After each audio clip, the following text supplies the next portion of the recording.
Hello everyone, this is Shivendra Mishra here. आज हम एक और ऐसे दो शब्दों को जानेंगे जिनमें प्रायः हमें समझने में कठिनता होती है, या हम दोनों शब्दों को एक ही समझ लेते हैं। एक है निहारिका और दूसरी है आकाशगंगा, नेबुला एंड गैलेक्सी।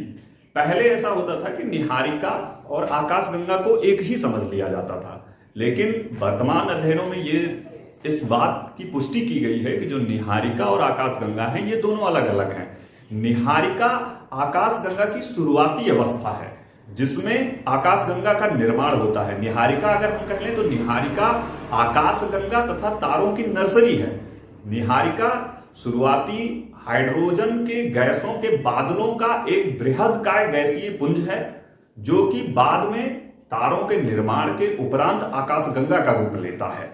यानी फिर से अगर हम समझने की कोशिश करें तो आकाशगंगा एक विकसित अवस्था है, निहारिका उसी आकाशगंगा की भ्रूणावस्था है, यानी शुरुआती अवस्था है, नर्सरी है। अब हम अगर समझने की कोशिश करें निहारिका क्या है, तो निहारिका हाइड्रोजन के गैसों के बादलों का एक पुंज है।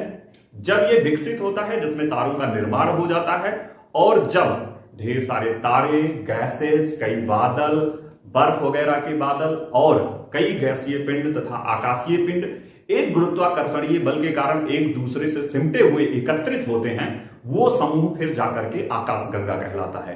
यानी शुरुआत में गैसों का पुंज या गैसों का बादल, चाहे हम कह लें हाइड्रोजन के गैसों का बादल, जलवाष्प का बादल, ये जब एकीकृत होना शुरू होता है तो निहारिका के रूप में होता है, और जब निहारिका अपने विकसित रूप को प्राप्त करती है तब वो आकाशगंगा कहलाती है।